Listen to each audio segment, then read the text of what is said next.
नमस्कार दोस्तों, DD red के एक और एक्शन वीडियो में आप सभी का स्वागत है। मैं हूं आलोक। तो आज जो वीडियो लेकर आपके लिए आया हूं बड़ा इंटरेस्टिंग वीडियो है और ये वीडियो है रियल एंटरटेनमेंट टीवी का और इसका टाइटल है India export 100 military trucks to Arab countries, Pakistani reaction. तो जैसा कि आप सबको पता है कि भारत ने 100 के करीब जो मिलिट्री ट्रक हैं जो इस्तेमाल होते हैं सेना के द्वारा, वो मोरक्को को भेजे हैं, मोरक्को को बेचे हैं। तो ये बहुत बड़ी डील थी और मोरक्को एक मुस्लिम कंट्री है और पाकिस्तान मुस्लिम कंट्रीज का झंडा बरदार है, ये अपने आप को साबित करने की कोशिश कर रहा है, दावा करता है। तो इस पर पाकिस्तान की जनता जो है वो क्या कह रही है, आइए देखते हैं। टॉपिक पे वीडियो रिकॉर्ड कर रहा हूँ। वो टॉपिक ये है कि अगर डिफेंस इक्विपमेंट्स की बात करें, अगर डिफेंस टेक्नोलॉजी की बात करें पाकिस्तान में और साथ हमारे जो नेबर कंट्री है इंडिया में, जो हमें बताया जाता है कि हमारा उन्हीं से डिफेंस है या उन्हीं से मुकाबला रहता है, वो बहुत तेजी से अपना खुद डिफेंस के जो इक्विपमेंट्स हैं तैयार कर रहे हैं। ना सिर्फ तैयार कर रहे हैं, रिसेंटली मोरक्को को उन्होंने 100 मिलिट्री ट्रक जो उनसे एक्सपोर्ट किए हैं। क्या समझते हैं कि हमारा भी बड़ा बजट लगता है डिफेंस पे, लेकिन उस तरीके से हम क्या डेवलप हो रहे हैं डिफेंस में या नहीं, और अगर इंडिया हो रहा है तो कैसे हो रहा है? बड़ी अच्छी बात की है जी आपने डिफेंस सिस्टम के हवाले से। तो डिफेंस सिस्टम देखें किसी भी कंट्री का है या कोई भी इलाका है तो सबसे पहले डिफेंस उसका बहुत ज़रूरी है। तो प्रोडक्शन के हवाले से जो बात है, दूसरे कंट्रीज़ हैं या कोई भी हमारा नेबर कंट्रीज़ है जो खुद प्रोडक्शन कर रहे हैं, तो उसके लिए आपको अपनी जो सोसाइटी है, आपके जो लोग हैं, उनके अंदर एक माइंडसेट पैदा करना है प्रोडक्शन का। प्रोडक्शन ज़रूरी नहीं है कि आप डिफेंस की प्रोडक्शन करें या किसी भी, प्रोडक्शन माइंडसेट बड़ा ज़रूरी है। जब आप प्रोडक्शन माइंडसेट में आएंगे तो फिर एक नहीं चलेगा, आप दूसरी साइड पे होंगे, करते करते कोई ना कोई डिपार्टमेंट में आप वर्क कर प्रोडक्शन करेंगे। तो जब आपका माइंडसेट ही ये होगा कि मैंने ब्रोकर करना है काम, ब्रोकिंग से आप बाहर आएंगे तो फिर आपको ये चीज़ें करनी पड़ेंगी, पहली बात। दूसरी बात ये है कि आपको सेल्फ सस्टेन होना पड़ेगा।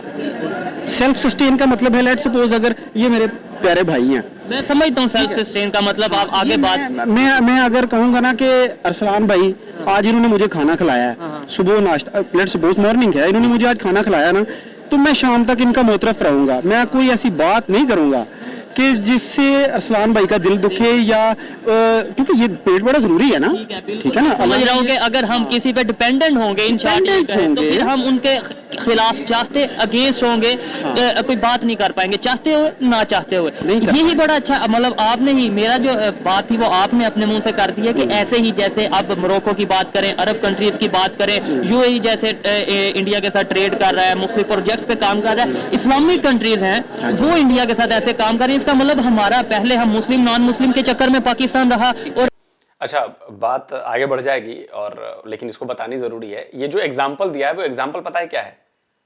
चाइना और पाकिस्तान के रिलेशन जो एग्जाम्पल दिया है। चाइना उधर उइगर मुसलमानों पर जबरदस्त जुल्म कर रहा है, उनको दाढ़ी नहीं रखने देता, उनको रमजान में रोजे नहीं रखने देता, उन पर तरह तरह के डिटेंशन सेंटर्स में उनको रखा जा रहा है, उनकी मस्जिदों को टॉयलेट्स में बदल दिया जा रहा है। और इस पर जब पाकिस्तान के जब पीएम थे इमरान खान, और उनसे जब पूछा जाता था तो उनका जवाब इनके इस एग्जाम्पल से बिल्कुल मैच करता है। आप लोग भी सुन लीजिए। What's your stance on China's treatment of Uyghur Muslims? Frankly, I don't know much about that. Do you have any concerns about what is going on in Xinjiang to Chinese Muslims? At the moment, I do not know enough about it. The Chinese government has been fiercely criticized by especially Western countries for its reported treatment of Uyghur Muslims. Have you had a chance to formally discuss this issue with President Xi of China? No, I haven't. And frankly, you know, we have been facing so many of our internal problems right now that, you know, I have not really, I don't know much about this problem. सुन लिया आपने?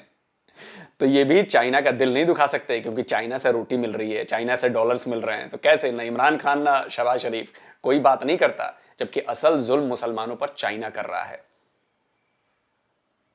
लेकिन आपको ये बात समझ में नहीं आएगी। खैर चलिए। बहुत से नॉन मुस्लिम कंट्री से, जिसमें फ्रांस आता है या दूसरे कंट्रीज आते हैं, रिलेशन खराब किया। ऐसे जैसे अब इंडिया का उनके साथ इस्लामिक कंट्री के साथ बहुत तेजी से रिलेशन बढ़ रहा है, तो कल ना चाहते और चाहते हुए वो तो इंडिया की साइड लेंगे। एग्जैक्टली सर, देखिए ना, बड़ी छोटी सी एग्जांपल है कि एक घर है, एक गांव में है, सिटी में कहीं भी एक घर है, वो इतना सस्टेन नहीं है कि वो आपके साथ मुकाबला करे। वहां से एक लड़का निकलता है बाहर, वो कहता है कि यार मैं ना, मेरा माइंडसेट है मैं कुछ बनाऊं, कुछ निकलूं ताकि मुआशरे से मैं मुकाबला कर सकूं।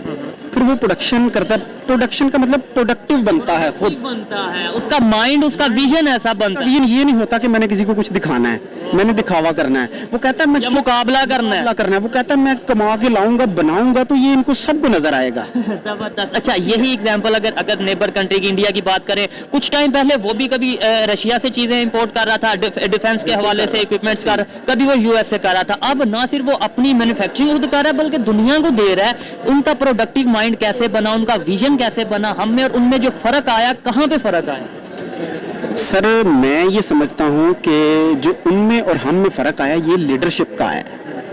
ठीक है जी, उनकी लीडरशिप ने चीजें एक्सेप्ट की हैं और उन्होंने उसको डिलीवर किया है छोटे लेवल तक। हमारे यहाँ जो लीडरशिप का डिफरेंस है माजरत के साथ, वो ये है कि हम दिखाना चाहते हैं हमने ये कर लिया है, हम ये कर देंगे, हम घुस के मार देंगे, हम सबसे। सर देखिए, हमारे अभी जनरल साहब आए हैं, उनका बयान सबसे पहले आया है कि जी इंडिया ये ना समझे कि हम कमजोर हैं, हम उसका अगर उन्होंने कुछ कहा तो हम ये कर दिखाएंगे। ओ भाई वो तो कह ही नहीं रहे। लॉजिकल बात है, लॉजिकल बात है। हमने ये स्टेटमेंट क्यों दी है? अपने लोगों को प्रोवोक करने के लिए, अपने लोगों का जो माइंड सेट है उनके अकॉर्डिंग, ताकि उनको लगे कि ये मुहिब्बे वतन आदमी है। और हमारे ये माइंडसेट, भाई आपसे बात थोड़ी सी करूंगा फिर आप पे आऊंगा, ये माइंडसेट क्यों बन गया कि जिसने इंडिया के खिलाफ बात करनी है वही मुहिब्बे वतन है? मतलब इसका क्या, वो हीरो है, वो ही मतलब पाकिस्तान से बहुत प्यार करता है, इसका लॉजिक क्या है इसके पीछे? असल में क्योंकि पाकिस्तान शुरू से जो है वो इंतहा पसंद कौम रही है। हम 71 के बाद अभी तक इंतहा पसंद रही है, तो जो हमें प्रोपोगेट होगा वो होगा। असल में मसला ये है कि जब भी यूनिवर्सिटीज़ या एजुकेशन सिस्टम में क्रिटिकल थिंकिंग और रिसर्च एंड डेवलपमेंट का कल्चर नहीं आएगा, किसी भी कौम ने तरक्की नहीं की। आप जो भी बात कर रहे थे कि हम डिफेंस की इंपोर्ट कर रहे हैं, ऑयल्स की कर रहे हैं, एग्रीकल्चर इंप्लीमेंट्स की कर रहे हैं, हम एग्रीकल्चर कंट्री हैं, सर्जिकल की कर रहे हैं, वो इस वजह से कर रहे हैं कि हमारे एक तो टेक्नोलॉजी में बहुत पीछे, और दुनिया में पैसे या अपनी टेक्नोलॉजी उसी ने एक्सपोर्ट की है जिसने सबसे पहले मसाइल का हल दिया। कोविड आया, आपने वैक्सीन इस्तेमाल की चाइना की, यूएसए की, जर्मनी की, क्योंकि उनका जो रिसर्च एंड डेवलपमेंट इस फेज के ऊपर थी कि हम उसको सेफ समझ रहे थे, हमारा मुल्क ऐसा काम नहीं कर सका। तो जो रिसर्च एंड डेवलपमेंट, जो आपने वैक्सीन की बात की, इसमें भी इंडिया वालों ने अपनी वैक्सीन बना ली, और ना सिर्फ बनाई, वो भी उन्होंने एक्सपोर्ट की। ऑब्वियसली पाकिस्तान ने भी बनाई, लेकिन बात यह है कि हमारे इंटरनेशनल स्टैंडर्ड्स पे लोग यकीन नहीं करते, क्योंकि अभी तक हमारा इम्पोज का सिस्टम है। लाइक आपको हमारी कोई बात नहीं पसंद आएगी तो आप अपनी बात मुसल्लत करेंगे, मुझे आपकी कोई समझ नहीं आई तो मैं मुसल्लत करूंगा। जब तक माशरू के अंदर डिस्कशन का माहौल नहीं पैदा होगा और ये नहीं होगा कि मसाइल को सब ने मिलकर हल करना है और गुफ्तगू से करना है, तो नहीं हो सकता। यही थ्योरी थी जिसके थ्रू मोहम्मद अली जिन्ना ने पाकिस्तान बनाया था और आगे फीड किया था। तो ये चलेंगे तो फिर हम एक्सपोर्ट कर सकते हैं, लेकिन हमें सबसे पहले अपनी बेसिक फाउंडेशन तो सीधी करनी पड़ेगी ना। जब तक सीधी नहीं हो सकती कैसे काम हो सकता है? बड़ा अच्छा, मतलब मजा आ रहा है इनसे गुफ्तगू करते हुए, बड़ी प्रोडक्टिव गुफ्तगू हो रही है। मुझे ये बताएं कि हमेशा हम क्रिटिसाइज करते हैं गवर्नमेंट को, जी गवर्नमेंट ने ये करना था, गवर्नमेंट को ये करना चाहिए, गवर्नमेंट ये करेगी। हमने क्या करना है? हमने पाकिस्तान को कैसे आगे, अगर इंडिया आगे जा रहा है, क्या उनकी गवर्नमेंट ही सिर्फ कर रही है, उनकी पब्लिक, उनकी यूथ कुछ नहीं कर रही? ठीक है। और दूसरे नंबर पे ये जो अभी 100 मिलिट्री ट्रक्स हैं, ये भी उनकी प्राइवेट कंपनी ने किए हैं, नाम भी गवर्नमेंट का। मैं आपको बताता हूँ, असल में बात यह है कि जब तक रियासत या हुकूमत और लोगों के दरमियान खलीज होता है ना, तो लोग सवाल करते हैं कि अगर मुझे बेहतरीन हेल्थ फैसिलिटीज़ नहीं है, मेरे माशरे में इंसाफ नहीं है, अदालतें इंसाफ देने से कासर हैं, मेरे नौजवानों के पास डिग्रियां हैं, नौकरियां नहीं हैं, मेरा नौजवान बेरोज़गार है, तो मैं क्यों हुकूमत को अपना खैर ख्वाह समझूंगा, उसके लिए काम करूंगा? मैं क्यों ऐसा काम नहीं करूंगा जो शॉर्टकट है या बाहर निकल जाऊंगा? तो सबसे पहले हुकूमत, रियासत और लीडरशिप का काम है कि वो ऐसा माहौल तैयार करे कि लोग प्यार करें, ट्रस्ट बिल्ड हो। ट्रस्ट बिल्ड हो। जब हमें पता चलेगा कि थाने के अंदर इंसाफ है तो हम जाएंगे ना, जब हमें पता चलेगा कि अदालतें इंसाफ कर सकती हैं तो हम जाएंगे। लेकिन जब हमें पता होगा कि इन अदालतों में इंसाफ जो है वो सिर्फ अमीर इंसान ले सकता है या रिसोर्सफुल ले सकता है, आप खुद देखें ना कि आजकल आपको कितने थानों में नजर आया है जहाँ पर जागीरदारों के खिलाफ FIR दर्ज हैं और वो उनको चलान पेश होकर सजा हुई। इजी फील करते हैं, उन्हें पता है कि ऐसा कुछ हो नहीं सकता, और अगर होगा भी तो हम ये कह देंगे ये तो हमारे मुखालिफ ने करवाया। ठीक है, ये बताएं कि ऐसे हम इन्वायरमेंट कैसे क्रिएट कर सकते हैं। दूसरे नंबर पे ये जो हमारी सोच है, कहते हम बातें बड़ी बड़ी करते हैं, मतलब ये बातें शायद किसी को बुरी भी लगे, लेकिन बातें हम बड़ी बड़ी करते हैं, हम किसी को उधर घुस के मारेंगे, वो हमारा दुश्मन है वो। लेकिन अगर हमने मुकाबला करना है, हम टेक्नोलॉजी में मुकाबला कर लें, हमने मुकाबला करना है, हम प्रोडक्शन में मुकाबला कर लें, इधर को सोच क्यों नहीं आ? सर बात पता क्या, देखिए किसी मुआशरे, किसी कौम या किसी भी सोसाइटी में जब आप भूख का खौफ पैदा कर देंगे ना, तो भूख एक ऐसा दरिंदा है कि ये हर चीज़ को खा जाता है। ठीक है, मैं काम क्यों करूँगा, मैं जॉब क्यों करूँगा, ताकि मैं अपनी ज़रूरियात को फुलफ़िल कर सकूँ। तो वो जो है ना, पंजाबी की मिसाल है, मैं आपको सुनाता हूँ कि वो कहते हैं कि बाहर से भाग के तो आए घर, तो घर से भाग के किधर के जाना। अच्छा, जैसे अब वो इंडिया वाले प्रोडक्शन कर रहे हैं, अपना डिफेंस को मजबूत कर रहे हैं, ना सिर्फ उनके रिलेशन बेहतर हो रहे हैं नेबर कंट्री के साथ, और इसके अलावा अरब कंट्री, इस्लामिक कंट्री के साथ, क्या समझते हैं ऐसे कल को हमारे लिए मुश्किल नहीं होगी? पहले ही हम आइसोलेट होते जा रहे हैं पाकिस्तान की अगर बात करें, नॉन मुस्लिम कंट्रीज के साथ, और अब इस्लामिक कंट्री के साथ भी हमारा फिर वो रिलेशन नहीं रहेगा। सर, इसके लिए एक ही जवाब है, सिक्योरिटी। हमें अपने मुआशरों के अंदर, अपनी सोसाइटीज़ के अंदर सिक्योरिटी देनी है, लोगों को तहफ़्फ़ुज़ देना है, ताकि जो बाहर से लोग आएँ उनको हम बता सकें कि you people are safe here. ठीक है, जब एक बंदा, मैं बाहर से पैसे लेके आ रहा हूँ, मुझे पता है कि भाई घर तक पहुँचने के लिए मुझे 10 बंदे चाहिए, तो मैं कैसे इन्वेस्टमेंट करूंगा? जब मैं इन्वेस्टमेंट नहीं करूंगा तो मैं लोगों को कैसे बताऊंगा कि प्रोडक्शन बड़ी अच्छी चीज़ है, अपने खुद पे पाँव पे खड़े हूँ, तो भाई मैं अपनी जान के लाले पड़े हूँ, मैं उनको कैसे सबक दूंगा? उनको सबक देने के लिए सबसे पहले ज़रूरी है कि हम अपने मुआशरे, अपने मामलात को सिक्योर करें। जब तक सिक्योरिटी नहीं देंगे, खुद को नहीं देंगे, बाहर से आने वालों को नहीं देंगे, तब तक हम सेल्फ सस्टेन नहीं हो सकते। आज मैं आपको बताऊंगा एक जबरदस्त ऐप का, जो है वर्ल्ड नूर ऐप। अच्छा, इसमें आप क्या कर सकते हैं? आप अपनी पोस्ट को अपने फ्रेंड्स के साथ शेयर कर सकते हैं, और आप अपनी वीडियोस, ऑडियो, जिप फाइल्स भी शेयर कर सकते हैं। इस ऐप की एक खास बात यह है कि इसमें रियल टाइम ट्रांसलेशन है, जिससे आप अपने मैसेजेस को किसी भी जुबान में ट्रांसलेट कर सकते हैं। वर्ल्ड नूर पेजेस के साथ आप अपने बिजनेस को बूस्ट दे सकते हैं, प्रमोट कर सकते हैं, और वर्ल्ड नूर ग्रुप्स के साथ जुड़ के आप अपनी ही फील्ड के प्रोफेशनल लोगों के साथ भी कांटेक्ट कर सकते हैं। और इस ऐप से आप हाई क्वालिटी की वॉइस और वीडियो कॉल भी कर सकते हैं। सो इस ऐप का लिंक डिस्क्रिप्शन में मौजूद है। अस्सलाम वालेकुम। वालेकुम सलाम सर। आपका नाम? जुहैब मलिक। क्या करते हैं? सर मैं स्टूडेंट हूँ institute of administrative science Punjab university में। क्या है आपका नाम? मेरा नाम इज्जत बेग जी। आप क्या करते हैं? मैं भी बिजनेस एडमिनिस्ट्रेशन का स्टूडेंट हूँ। बिजनेस के हवाले से आप स्टडी कर रहे हैं। मैं जिस टॉपिक पे वीडियो रिकॉर्ड कर रहा हूँ वो थोड़ी बहुत आपकी जो स्टडी है उससे रिलेटेड भी है। टॉपिक ये है कि अगर डिफेंस टेक्नोलॉजी की बात करें पाकिस्तान की और साथ जो हमारे नेबर कंट्री है इंडिया की, पहले देखा यह जाता था कि इंडिया काफी हद तक अपनी डिफेंस टेक्नोलॉजी जो सी है वो इंपोर्ट करता था, कुछ रशिया से, कुछ अमेरिका से, लेकिन अब वो बड़ी तादाद में खुद अपनी डिफेंस टेक्नोलॉजी ना सिर्फ बना रहा है बल्कि एक्सपोर्ट भी कर रहा है अरब कंट्रीज को, दूसरे कंट्रीज को। रिसेंटली उन्होंने 100 मिलिट्री ट्रक मोरक्को को एक्सपोर्ट किए हैं। क्या कहना चाहेंगे इसके ऊपर? सर देखें, सबसे पहले वो अपने स्टूडेंट्स जो है यूनिवर्सिटी में, जैसे टेक्नोलॉजी के क्वेश्चन है, टेक्नोलॉजी के आईटी सेक्टर पे वो बहुत काम कर रहे हैं। अपने उनकी जैसे उनकी ऑटो इंडस्ट्री है उस पर बहुत काम कर रहे हैं। कल ही इनकी एक न्यूज आई है कि इंडिया जो है उसने जापान को इस 2022 में बीट किया है, तो ऑटो इंडस्ट्री में उसने बीट कर दिया। उसके बाद इसकी थोड़ी सी डिटेल दे दूं क्योंकि ये बहुत बड़ी अचीवमेंट है, कोई छोटी मोटी अचीवमेंट नहीं है। इंडिया ने सबसे ज्यादा एक साल में गाड़ियां बेचने का रिकॉर्ड बना दिया है और शायद 42,50,000 गाड़ियां हमने बेची हैं 2022 के दौरान, और ये जापान से ज्यादा है। और ऐसा करके हम दुनिया में तीसरे नंबर पर पहुंच गए हैं ऑटो मार्केट में। तो सोचिए कितनी बड़ी बात है। और ये सिर्फ हमने इंडिया में ही नहीं बेची है, ये हमने एक्सपोर्ट भी की है। और अभी मैं खबर पढ़ रहा था कि भाई चेन्नई के पोर्ट से, कहां से, वहां से हमने करीब 3.5 लाख से भी ज्यादा गाड़ियां एक्सपोर्ट की हैं, जहाजों में शिप के जरिए भेजे हैं। तो ये छोटी मोटी अचीवमेंट नहीं है। अगर आप ऑटोमोबाइल सेक्टर के लिहाज से देखें और प्रोडक्शन के लिहाज से देखें, मैन्युफैक्चरिंग के लिहाज से देखें, तो ये बहुत बड़ी बात है कि दुनिया में तीसरी सबसे बड़ी ऑटो मार्केट जो है वो इंडिया की हो गई है। बहुत बड़ी बात है।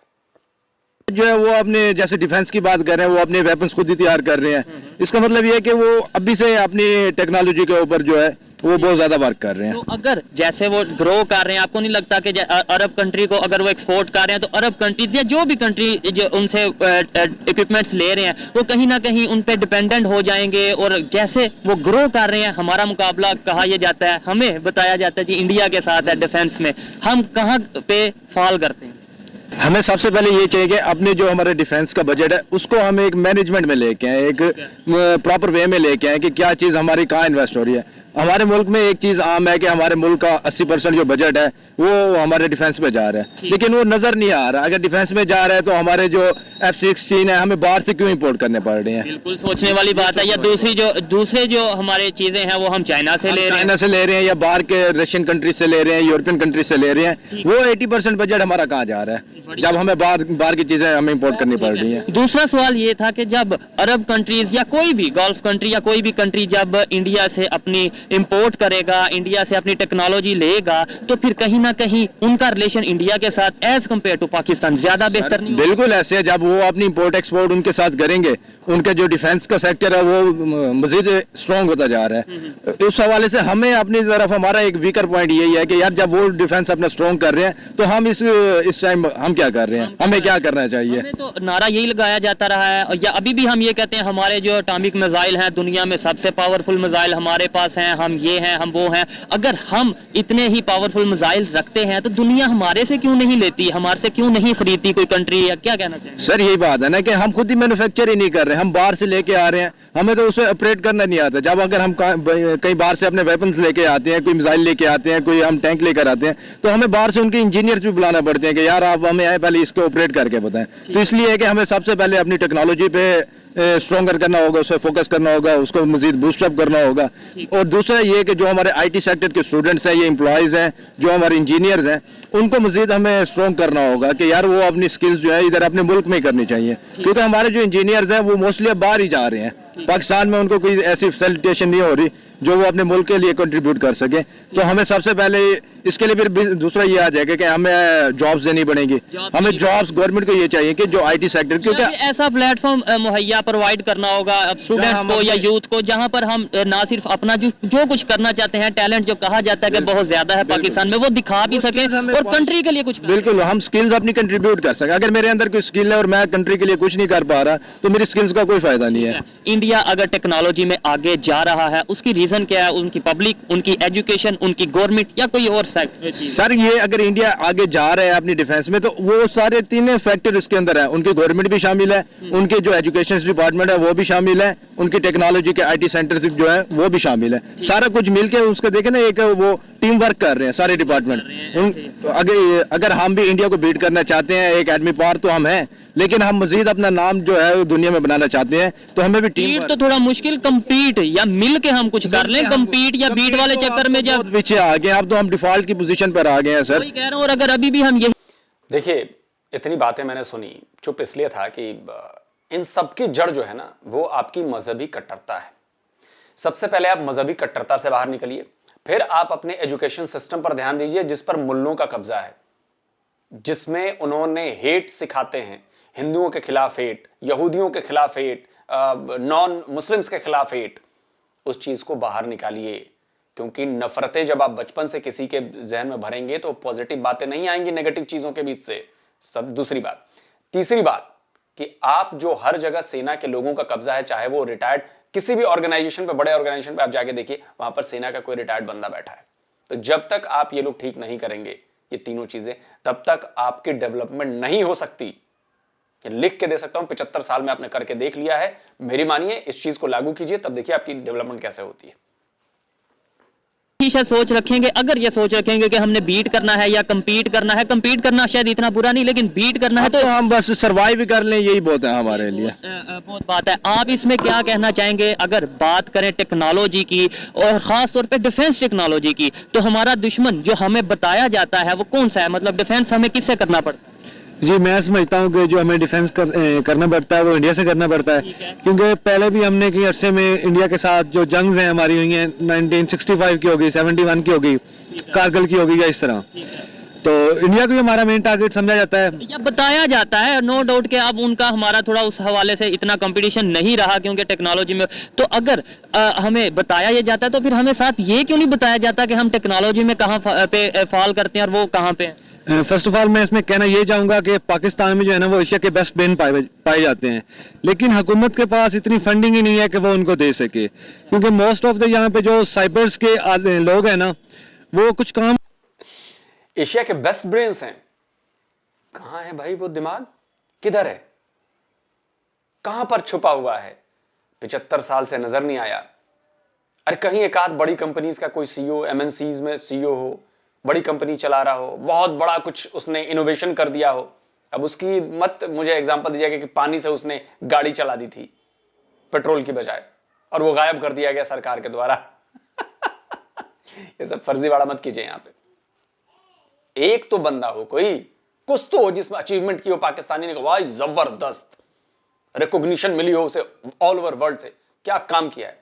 एक बंदे को रिकॉग्निशन मिली थी आपके यहां, अब्दुल समद नाम था शायद उनका, नोबेल पुरस्कार मिला था उनको, नोबेल प्राइज मिला था उनको, लेकिन आपके यहां के लोगों ने उन्हें भुला दिया क्योंकि वो अहमदिया मुसलमान थे। उनकी कब्र से मुस्लिम शब्द को मिटा दिया गया। तो आप लोग अपने हीरो जो वाकई कुछ कर सकते हैं उनके साथ तो आप लोगों ने ऐसा किया। इस सलूक से तो कोई देश या कोई आदमी आगे नहीं बढ़ता है, और यही आपके साथ हो रहा है क्योंकि आप लोगों ने गलत रास्ता चुना। आप लोग जुल्म करते हो, जुल्मी हो आप लोग, इसलिए ऐसा हो रहा है। वो कुछ काम करना चाहते हैं लेकिन उनके पास जो है टेक्नोलॉजी एडवांसमेंट इतनी नहीं है कि वो उस पर जो है ना उनको ऐसे जो इक्विपमेंट जो है ना वो प्रोवाइड कर सकें जिनके जरिए वो एक ऐसी एडवांस टेक्नोलॉजी बना सकें जो कि हमारे जो बेनिफिशियल हो। उसके अलावा दूसरी तरफ इशू तो यहीं पे आ रहा है ना, हम हमेशा ये कह देते हैं कि गवर्नमेंट के पास ये फैसिलिटी नहीं है, या फिर हमारे स्टूडेंट के पास फैसिलिटी नहीं है, हमारे इंजीनियर्स के पास फैसिलिटी नहीं है। यही तो मेरा पॉइंट है कि कुछ टाइम पहले तक इंडिया रशिया से अपना इंपोर्ट कर रहा था, कभी वो अमेरिका से इंपोर्ट कर रहा था, उनके पास वो फैसिलिटी कहाँ से आई, उनके पास वो प्लेटफॉर्म कहाँ से आए, उनकी गवर्नमेंट ने कैसे वो चीजें प्रोवाइड की। सर उन्होंने जो है सबसे पहले डिफेंस को उन्होंने मजीद स्ट्रॉन्ग किया है।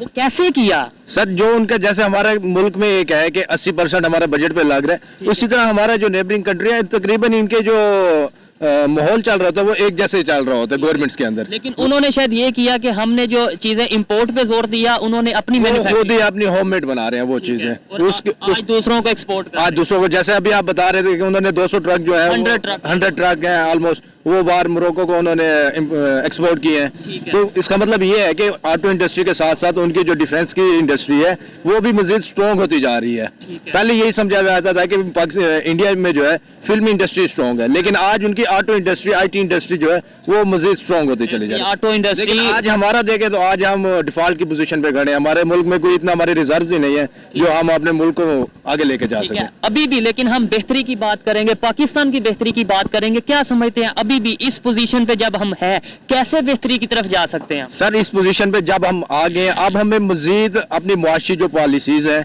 उसको स्ट्रॉन्ग करना होगा, स्ट्रिक्ट पॉलिसीज लेकर आने होंगे। जैसे कोविड में हमारी गवर्नमेंट ने स्ट्रिक्ट पॉलिसीज ली थी, लेकिन साथ ही थोड़ी सी कंपनसेशन भी दी हुई थी कि हमारी इंडस्ट्री बंद ना हो। इसी तरह अब भी हमें, अब आप देख लें कि हमारी सारी इंडस्ट्रीज बंद हो गई है, इंडस्ट्रीज बंद है, बाहर से कोई रॉ मटेरियल आ नहीं रहा। सर हमारा एग्रीकल्चर कंट्री है और एग्रीकल्चर कंट्री में पाकिस्तान की सबसे बड़ी इंडस्ट्री जो थी मिलेट ट्रैक्टर, वो बंद हो गई। ट्रैक्टर बंद हो गए हैं। आटे की अगर बात करें 160 के 70 के राउंड लाइंस लगी हुई है, और पिछले दिनों एक हादसा भी हो गया है सिंध में। तो ये कैसा हमारा जराए मुल्क है सर? डिफेंस तो बहुत दूर की बात है, हमारा एग्रीकल्चर कंट्री होने के बावजूद आटा नहीं मिलता सर, खाद का बुरान हर जगह पर है सर। तो इसलिए हमें, मैं जरूरी बात कर रहा हूँ, आपको पता है मैं खान भाई बात करता हूँ जो इमरान खान की सियासत की वजह से मैं कवा फ्री था। इतना महंगाई है, शहबाज शरीफ की हुकूमत ने कसम से हमाम बेबी कवा भी उधर नहीं देते, इतनी महंगाई है, क्या हम कहाँ से भरो बताओ? महंगाई ज्यादा है, ठीक बहुत ज्यादा है। शहबाज शरीफ जब चले जाएगा, इमरान खान आएगा तो फिर सस्ती हो जाएगा। मैं हुकूमत से अपील करता हूँ, हुकूमत अगर आप संभाल नहीं हो तो दोबारा इमरान खान को दे दो प्लीज। ठीक है। अच्छा मुझे ये बताएं कि बेहतरी कैसे आ सकती है, कैसे हम अपना जो सा है कि डिफेंस को भी बेहतर कर सकते हैं, इकोनॉमी को भी बेहतर कर सकते हैं? मेरी और आपकी क्या जिम्मेदारी? जी सबसे पहले इसमें बेहतरी ये होगी कि हुकूमत को स्टेबल होना होगा। जैसे हम देखते हैं कि 1947 से लेकर किसी भी हुकूमत ने अपना टेन्योर पूरा नहीं किया है, जबकि इंडिया की जो एक मेन पॉलिसी है, क्योंकि लास्ट टाइम उन्होंने इकोनॉमिक फोरम पे अपने आप को रिप्रेजेंट करना था, तो उनका एजेंडा ये था कि वन टीम, उसमें ये होगी कि 7 गवर्नमेंट्स और उनकी बेशुमार गवर्नमेंट शामिल थी। मतलब टेन्योर चेंज होते रहे लेकिन उनका एजेंडा चेंज नहीं हुआ। और दूसरी तरफ अगर हम अपने मुल्क में देखें तो हमारा ये होता है कि कोई भी गवर्नमेंट अपना टेन्योर ही पूरा नहीं कर पाती। ठीक है, करप्शन के जरिए पैसा बाहर जा रहा है, मनी लॉन्ड्रिंग हो रही है। तो मैं समझता हूँ कि अगर गवर्नमेंट स्टेबल होगी तो वो कुछ ऐसी पॉलिसीज बनाएगी जिन पे कंसेक्टिव अमल होगा, जब कंजर्वेटिव अमल होगा तो हम प्रोग्रेस देख सकते हैं अपनी कंट्री में। ये तो आपने गवर्नमेंट अच्छा जी चाहता हूँ कि हमारे मुल्क में हमें पॉलिटिकल स्टेबिलिटी लेके आना होगी, क्योंकि बाहर का जो इन्वेस्टर है वो पैसे नहीं लेके आता। आजकल जो हालात है वो इन्वेस्टर अपना पैसा बाहर लेके जा रहा है। जब हमारे मुल्क में इन्वेस्टमेंट आएगी तो लामाला हमारी ऑटो इंडस्ट्री भी चलेगी, हमारी डिफेंस इंडस्ट्री भी चलेगी, टेक्सटाइल भी चलेगी, सब कुछ चलेंगे। देखें ये तो हमने बात की गवर्नमेंट की, मैं ये समझता हूँ अब गवर्नमेंट को ब्लेम करना छोड़ देना चाहिए। मुझे स्टेप उठाना है, आपको स्टेप उठाना है पाकिस्तान की बेहतरी के लिए, अपने रिलेशंस नेबर के साथ बेहतर करने के लिए। मुझे और आपको क्या करना चाहिए? कब तक हम गवर्नमेंट को ब्लेम करते रहेंगे कि जी गवर्नमेंट को ये चाहिए, गवर्नमेंट को वो चाहिए? आपकी भी कोई जिम्मेदारी होगी, मेरी भी कोई जिम्मेदारी होगी। इंडिविजुअली हमें हर बंदे को अपना रोल प्ले करना चाहिए। एक सिटी के अंदर या एक मोहल्ले के अंदर या आप देख लें, अपने ब्लॉक के अंदर हर बंदे को अपना रोल प्ले करना चाहिए। जो वो कर सकते हैं वो उसे करना चाहिए। बिल्कुल ऐसे ही। और उसमें से सबसे मेन चीज है कि पहले हमें अपनी सोच बदलनी है, पहले हमें गलत और सही के दरमियान फर्क को डिसाइड करना है। अच्छा लगा आपसे बात करके, बहुत शुक्रिया, थैंक यू सो मच। जी तो दोस्तों ये थी आज की वीडियो। पाकिस्तानी पब्लिक की ओपिनियन, पाकिस्तानी स्टूडेंट्स की ओपिनियन आप तक पहुंचाई। और अगर इस हवाले से मेरी पर्सनल ओपिनियन की बात की जाए तो मैं यही कहूंगा कि पाकिस्तान की गवर्नमेंट को ऐसी पॉलिसीज बनाने की जरूरत है जिससे हमारा डिफेंस डिपार्टमेंट सस्टेनेबल हो। अगर हमारा डिफेंस डिपार्टमेंट सस्टेनेबल होगा तो जितना बजट हम डिफेंस पे लगाते हैं वही बजट हम अपने एजुकेशन पे, अपने हेल्थ पे लगाएंगे, जिससे पाकिस्तान का डिफेंस, एजुकेशन, हेल्थ सभी बेहतरी की तरफ जा सके। ये मेरी पर्सनल ओपिनियन है, आप इसे एग्री भी कर सकते हैं और डिसएग्री भी कर सकते हैं। वीडियो कैसी लगी कमेंट में जरूर बताइएगा। मिलते हैं नेक्स्ट वीडियो में, तब तक के लिए पीस आउट, अल्लाह हाफिज। देखिए वीडियो खत्म हो गया और जैसा कि सोहेब भाई कह रहे थे कि सस्टेनेबल बनाने की जरूरत है, तो ये रातों रात नहीं होगा। 75 साल में आप लोगों ने इसे सस्टेनेबल बनाने के लिए कुछ किया नहीं है और इसी वजह से आप लोगों को बहुत ज़्यादा दिक्कत हो रही है। ना एजुकेशन में ठीक किया आपने, ना इंफ्रा बनाया, ना मैन्युफैक्चरिंग बनाई, ना फैक्ट्रीज लगाई। बहुत दिक्कतें हैं क्योंकि आपको तो एड पर चलना है। और अभी जेनेवा में गए थे आप, तो बहुत सारा पाकिस्तान में फ्लड के नाम पर आपने बहुत सारा वहाँ भी भीख मांग ली, एड चाहिए, एड चाहिए। चलिए ये तो बात अलग है। दूसरी बात, इंडिया ने क्या किया है? इंडिया ने देखिए क्या किया कि इंडिया ने अभी आपको पता ही है कि हमने ब्रह्मोस मिसाइल जो है वो फिलीपींस को हमने एक्सपोर्ट की है। बहुत बड़ी डील की हमने ब्रह्मोस मिसाइल की। और अब जो है दूसरी डील हमने देखिए मोरक्को को 100 मिलिट्री ट्रक भेज दिए। इसके अलावा जो ओवरऑल डिफेंस का एक्सपोर्ट है हमारा 13,000 करोड़ से भी ज्यादा का हो चुका है। 13,000 करोड़ रुपए से ज्यादा का डिफेंस एक्सपोर्ट हमने किया है अभी। और जो अगले 2025 तक का टारगेट है वो शायद 30,000 करोड़ करने का टारगेट है। और मुझे पूरा भरोसा है कि ये 30,000 करोड़ का टारगेट भी हम जल्द पूरा करने वाले हैं, क्योंकि और भी कई सारी चीजें हैं। तेजस की बात चल रही है कई देशों से, हो सकता है उसके एक्सपोर्ट का ऑर्डर मिल जाए। और भी दूसरे हथियारों की भी बात चल रही है। इनफैक्ट ब्रह्मोस मिसाइल की और दूसरे देशों में इंटरेस्ट दिखाया है, उनको भी चाहिए ब्रह्मोस मिसाइलें, तो वहां भी हम कर सकते हैं। गल्फ कंट्रीज में कईयों ने ब्रह्मोस मिसाइल पर अपनी नजरें गड़ाए बैठे हैं, वो उनको भी चाहिए। तो हो सकता है आने वाले वक्त में और भी आपको इससे जुड़ी खबरें मिल सकती हैं। लेकिन कुल जमा हमने मेड इन इंडिया के तहत हमने डिफेंस पर अपनी डिपेंडेंसी, अपने खुद पर आत्मनिर्भर बने हैं। अब देखिए हमने INS विक्रांत बना लिया। दुनिया के 5वें या 6ठे देश हैं जिनके पास ऐसा करने की ताकत है, टेक्नोलॉजी है और पैसे हैं कि वो एयरक्राफ्ट कैरियर बना सके। ये कोई छोटी मोटी बात नहीं है। और आने वाले वक्त में हम इसे और ज़्यादा बढ़ा रहे हैं। हम बंदूक भी बनाएंगे, हम टैंक भी बना रहे हैं, हम फाइटर जेट भी बना रहे हैं, हम सबमरीन्स भी बना रहे हैं, हम एयरक्राफ्ट कैरियर भी एक और बनाने वाले हैं। तो ये दुनिया को पता है कि इकोनॉमिक तरीके से भी हम मजबूत हैं, टेक्नोलॉजी के तरीके से भी मजबूत है और हम ये कर सकते हैं, हमें क्षमता है। पाकिस्तान कहीं भी नहीं है, कहीं भी नहीं। तो सोचना आप लोगों का काम है कि क्यों नहीं। तो जल्दी मिलता हूं एक और वीडियो के साथ। नमस्कार, जय हिंद।